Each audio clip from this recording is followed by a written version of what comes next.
Jackie, but you do need your patience. Thank you, guys. Our top story this morning, the developing accusations against students at Florida A&M University. 3 of them have been formally charged with hazing.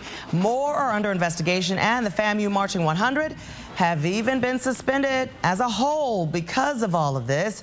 Now, this centers around 2 cases. One of the cases, the death of drum major Robert Champion, an Atlanta native. Another, the severe beating of another Atlanta native who says she's not going back to school next semester at Florida A&M because of what happened to her. That student's name is Bria Hunter. The criminal charges against 3 of her fellow band members stem from an alleged initiation into a subgroup of the band called the Red Dog Order. We spoke to her parents about what happened. I was just in awe because I was like, okay, why is a guy punching a girl? At the same time, I'm looking back at my child who was born at 2 pounds, 12 ounces, and who has basically had to fight her whole life. And I got angry. No, at that point, I knew there had been some beating going on. And some people characterize it as hazing. I say beating because you beat her in order to get her into a state where her legs are black and blue. Now, that was Bria Hunter's mother. Now her family has hired an attorney.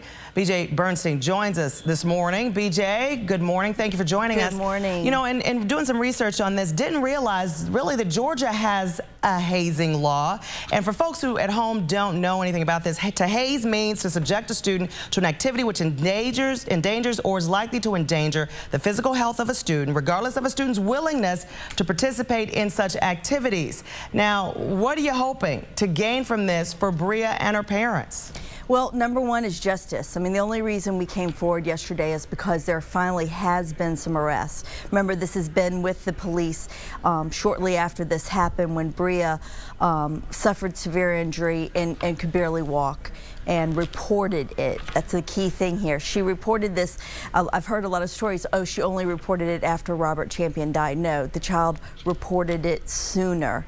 And you know, the other part of this is that the university, this child was on a full 4-year scholarship. She's a wonderful young woman, an excellent clarinet player. What a parent wants, a full scholarship to school, which is really necessary for her to continue her education, an $82,000 scholarship that she's having to walk away from due to what happened to her and the harassment and atmosphere on that campus. Now, 44 states actually have anti-hazing laws. Some folks would argue, what's the difference between the hazing, which can be very serious, and assault?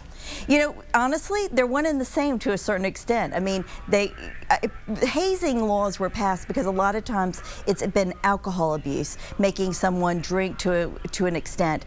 But there's also what we, have here, which is just a straight out beat down physical assault, which happened to her and apparently happened to the detriment of Robert Champion, and truthfully happened previously. I mean, in 1998, there was a $1.8 million verdict for the death of a young man who underwent this. Then there was another child who had kidney failure a couple of years ago as a result of the beatings sustained. Now, BJ, we've got pictures, sorry to disrupt you there, we've got pictures of the mugshots of the 3 suspects and men charged in the beating of Bria. One of them went to Southwest DeKalb High School, where she graduated from.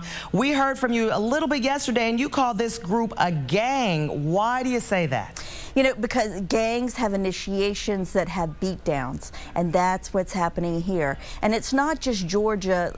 You know, we have this Red Dog game, but reports are that students from wherever they are geographically are kind of grouped into these little sub-organizations, and the school is aware of this. That's what's critical.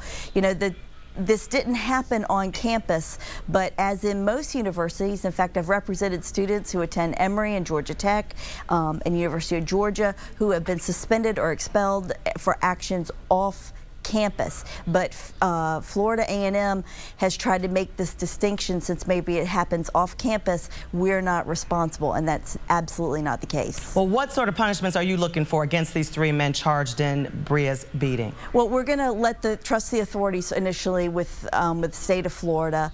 You know, it's accountability and responsibility. Do they have to go to prison forever? No.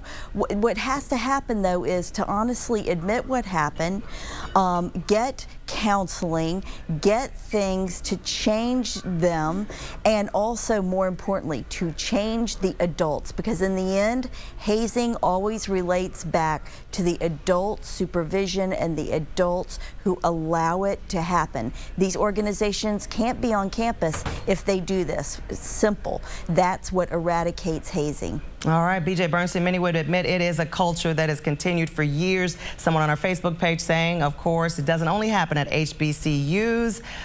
This debate will continue, though. Perhaps that culture will change. BJ Bernstein, It's got to. Thank you so much for joining us.